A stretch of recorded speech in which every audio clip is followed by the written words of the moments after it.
Chioma ran through the corridor of the house as she screamed for June's name, checking each room as she went, her face a marks of anger and impatience.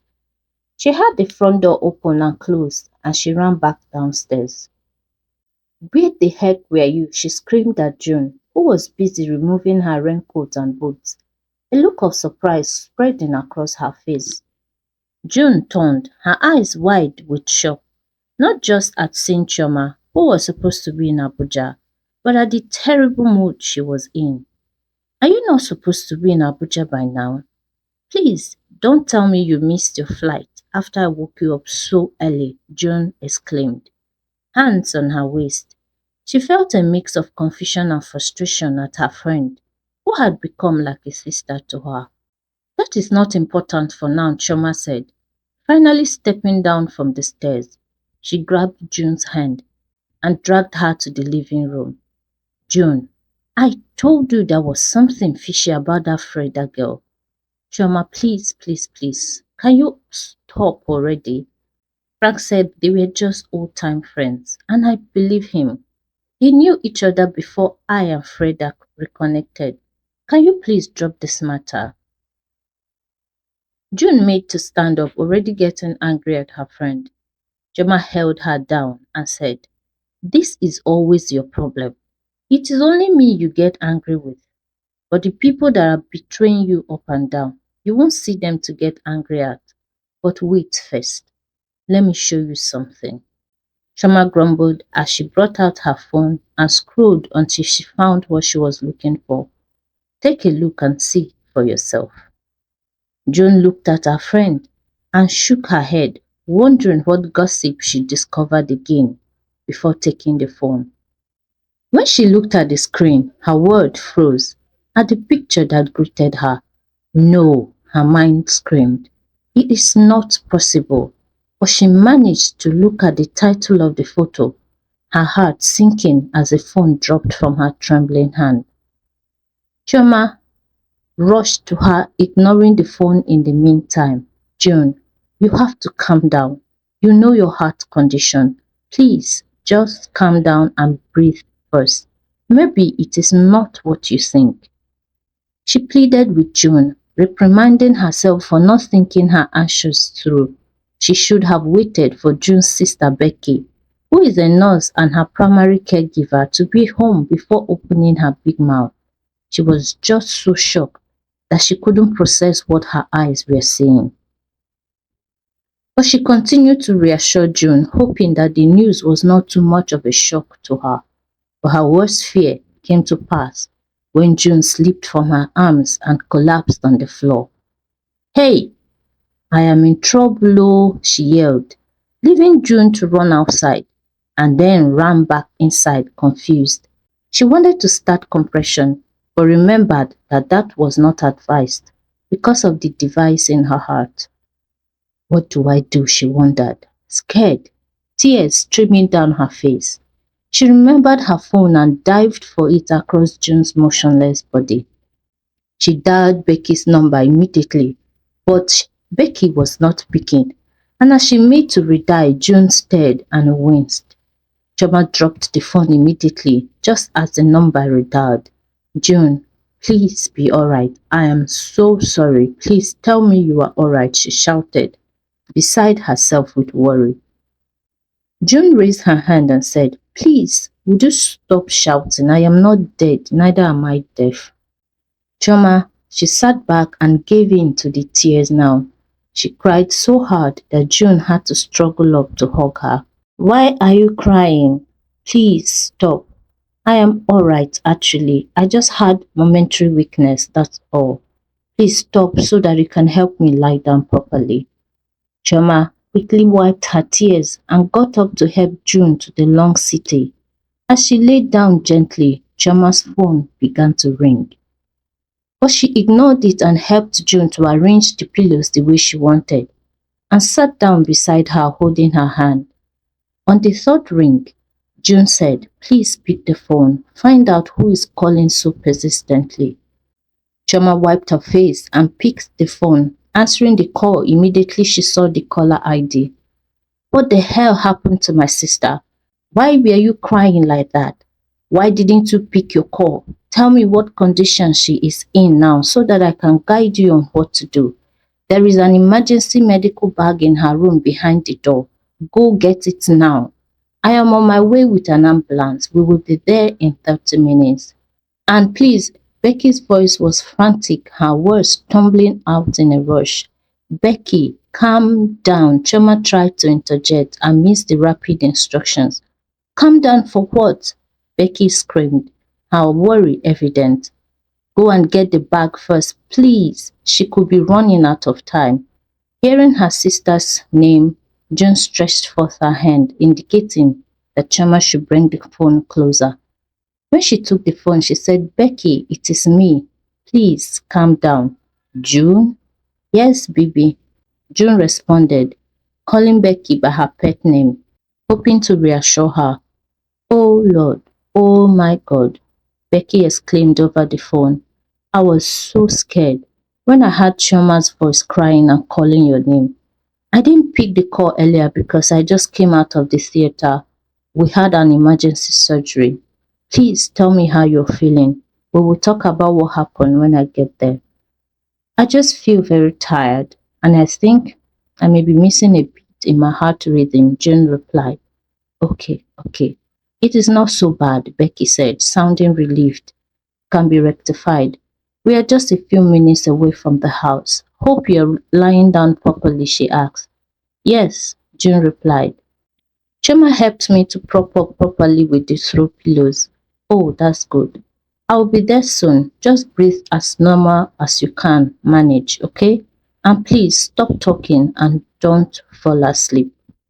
Okay, June said, giving the phone back to Chema. Hello, Becky. Thank you for being there. Please talk to her, but don't ask her questions or make her talk too much. She's exhausted as it is, so she needs to conserve as much energy as possible, but she needs to be awake, so don't let her doze off, please. Okay, I will do just that, Chema replied, and Becky could hear the determination in her voice. But I'll keep the line open just in case. Chema sat down beside June, tapping her feet anxiously. You will be fine. Please be fine, Chema said repeatedly, arranging and rearranging the blanket over June's feet, unconscious of her own anxious. As they waited, the room filled with an air of hope and tension.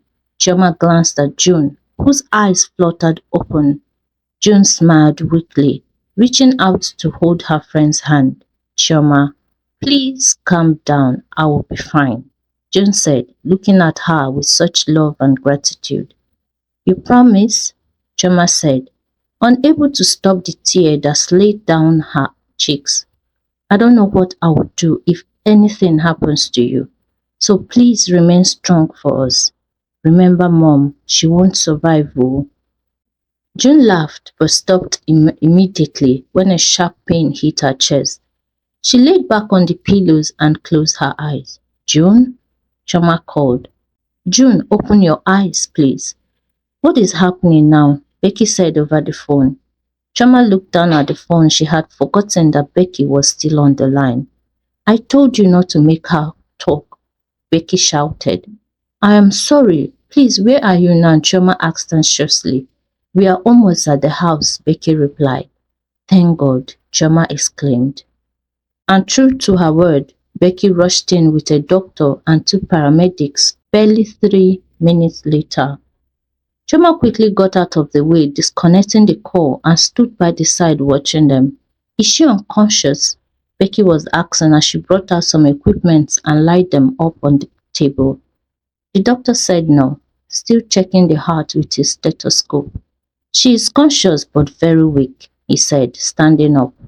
What caused the sudden failure? It has been a while she had such extreme failure, he asked while walking without a pause. We need to get June stabilized. I am going to give her some medications to help regulate her heart rhythm. June, you are going to feel a little drowsy, but that's okay. Just relax. Becky glanced at Choma, but Choma was crying silently, biting her lips. She looked back at the doctor. She will get the details later.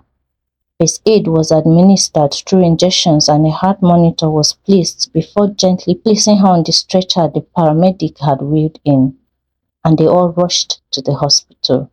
Choma coming behind her in June's car, her driver on the wheel, which Choma was grateful for because driving in her state of mind was out of it, and waiting for a taxi would have given her her own heart attack. As the ambulance sped through the streets of Lagos, Chioma glanced out the window watching the city rush by in a blur. The vibrant energy of Lagos felt so distant from the fear gripping her heart. When they arrived at the hospital, the staff quickly moved into action, wheeling June into the emergency room. Chioma felt a lump in her throat as she watched them take her friend away, but Becky turned to her, reassuring her with a firm grip on her shoulder. "They are going to take good care of her.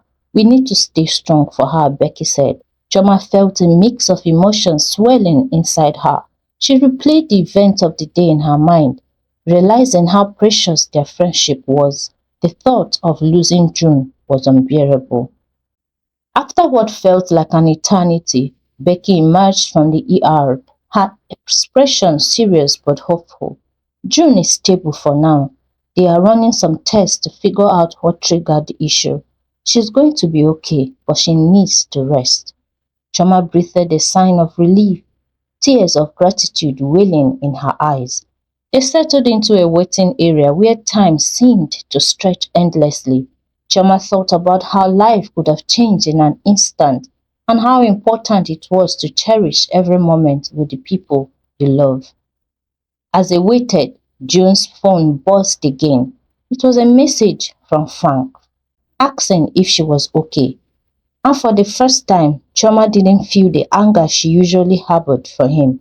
But she refused to pick the call or to reply to the messages. "It is not in my place to do so," she concluded. Hours later, June was brought into a recovery room but still unconscious. Becky took Choma to the hospital garden to distract her and also because she wanted her to explain what happened earlier. So Choma narrated how she was on her way to the airport for the meeting with the Ministry of Agriculture and she had seen Frank's engagement photograph with Freda. "What?" Becky had exclaimed. "So you mean Frank actually got engaged to Freda?" she asked incredulously. Becky nodded, showing her the news on her phone. "Animals!" Becky shouted, standing up, tears streaming down her face. "How could they?" she fumed. Chioma nodded, understanding Becky's anger. "I couldn't believe it myself. That was why I turned back without thinking it through and came to tell June. And now I have caused more harm than good." Chioma lamented, resuming her crying. "No, no, no, no, Chioma, you didn't cause any harm," Becky said, coming to sit beside her. "Listen to me. What happened today might have saved her life." "How do you mean? Is that not June lying down there in that bed, unable to breathe on her own?" "Yes, but let me explain what I mean." Choma wiped her tears and turned fully to face Becky. Becky smiled and continued. "After the test, the doctors discovered that the machine had a fault, so small that it was ignored at her routine checkup. But the consulting doctor found it," Becky continued. "He said that the sudden shock June experienced might have saved her life. If the error hadn't been discovered now, she might have one day slept and never woken up because any slight trigger would have caused the machine to stop working, putting her heart in danger. And if that happened at night while she was sleeping," Choma breathed, horrified at the thought. "Exactly," Becky confirmed, her tone serious but comforting. Choma stood up, unable to sit any longer. "So you mean this unfortunate incident might have saved her?" "Yes," Becky replied. Choma felt a sense of disbelief wash over her, her face comical as she struggled to process the news. "Mystery!" she exclaimed, looking flabbergasted. "I can't believe this. What are the odds?" "Life is indeed unpredictable," Becky replied softly, a faint smile breaking through her worry. "But we need to focus on getting June better." As they sat there, each lost in their own thoughts, an orderly rushed up to them. "She's awake, Nurse Becky," he announced. They both stood up, nearly pushing the young man to the floor in their haste. "Sorry," Becky called back over her shoulder, but she didn't stop running. When they reached June's room, there she was, looking tired but awake. Choma was the first to rush to her bedside, gently holding June's hand, tears spilling down her cheeks once again. "Thank you for fighting," she said, kneeling beside the bed and stroking June's arm softly. "Why are you crying again?" June asked weakly, raising her hand to wipe Choma's tears away. "I am not going to die. At least not now," she said, managing a small smile at Becky, who stood at the foot of the bed, trying hard not to cry as well. Becky nodded, sniffling. "I promise I won't," she laughed, even as a tear dropped. She wiped it away aggressively, moving to the other side of the bed to stroke June's silky hair. She had always loved how June's hair remained silky and shining, as if it refused to join the battle against its owner, just like her heart had. "You will be fine," Becky reassured her. "I will not lose you." June nodded slightly and smiled again. "What did they find?" she asked, once Becky sat down and Choma had gone to the restroom. "The pacemaker was faulty, and you would have died if it failed while you were sleeping. The senior doctor said that would have happened if it had remained undetected." "Wow," June said, her eyes widening. "That is amazing." "Yes," Becky replied, a smile finally breaking through her worry. "You heard?" June said knowingly, glancing at her sister with the corner of her eyes. "Yes," Gemma filled me in. She couldn't stop going on about how it was her fault, blah, blah, blah. Becky recounted, rolling her eyes. So I asked her to explain, and she told me everything. "Animals," June scoffed. "No, not animals. No animal would do such a thing. They are vermin," Becky exclaimed quietly, her anger simmering just below the surface. June smiled softly, unable to laugh due to her weakness. "I must say I didn't see it coming. I believed him when he said that there was nothing going on between them." Her voice was tinged with hurt. "You don't need such people in your circle, June," Becky said, taking her hand and rubbing it gently. "It is good they show their true colors now. I never liked that slippery serpent of a girl called Freda. But since she was your biological sister, I kept quiet for fear of being misunderstood." "Well, you always hinted at it, but I was too caught up in the reunion to pay much attention," June replied, her eyes glistening with tears. "Shush, don't shed a single tear for those scums. Your tears are too precious for them," Becky said, kneeling down to hug her sister carefully. "June, please don't cry. I beg of you. Your heart is not in a condition to hold you up." June's eyes filled with tears, but she fought to keep them at bay. "I just wanted everything to be okay," she whispered. "I wanted to trust her." "And you deserve that peace," Becky reassured, pulling back to look her sister in the eye. "But now you know the truth. It is time to let go of those who don't deserve your love or loyalty." Choma returned just in time to hear the last part of their conversation. "What did I miss?" she asked, her eyes darting between the two sisters. "We were just talking about those evil beings," Becky replied, giving June's hand a gentle squeeze. Choma suddenly went still. Slowly, she turned and said quietly, "Please, look after her. I want to check something first." She turned and walked out of the room again, determination etched on her face. "Choma, come back," June called weakly. "I won't cry again, I promise." But Choma was already out of the room, her mind racing with thoughts of Frank and Freda. "Please go after her, she will kill somebody," June pleaded, urgency creeping into her voice. She wiped her tears away, looking at Becky with desperation. "Go and bring her back quickly." Becky was torn between staying with her sister and going after Choma, but she made up her mind and ran out of the room. She caught up with Choma just as she was stepping into June's car. Choma's expression was chilling, her anger palpable. "Chi, Please wait, Becky called, grabbing her by the arm. You have to think this through. Think what through? Choma replied calmly, trying to shake off Becky's grip. But Becky held her firmly. Think about June before you do whatever you have in mind. Those two deserve nothing but each other.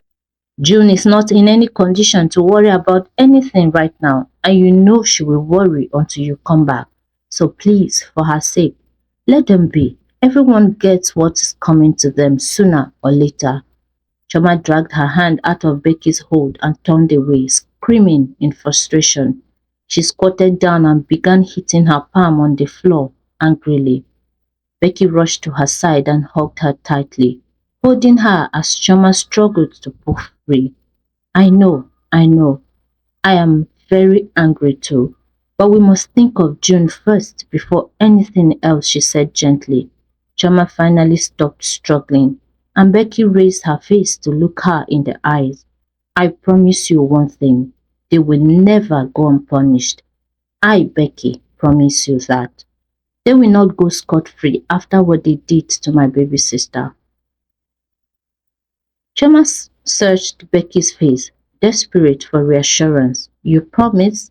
I promise, Becky said, her expression unreadable. Choma began to feel pity for Frank and Freda. Becky was a protective lioness. She won't joke with anything that touches her cub. And June was her precious cub. You can almost always get away with anything when dealing with Becky. But if you want to see the depth of her wrath, touch her or June. Growing up under Becky's fierce and unflinching protection, Choma considered herself one of the luckiest people. Becky's calm demeanor regarding Frank and Freda's betrayal made Choma nervous about what she might do to them. But whatever it is, she thought, I am all for it. So she stopped crying and hugged Becky tightly. Together, they returned to June's room, only to find her surrounded by medical team. Panic shot through their hearts and fear gripped them.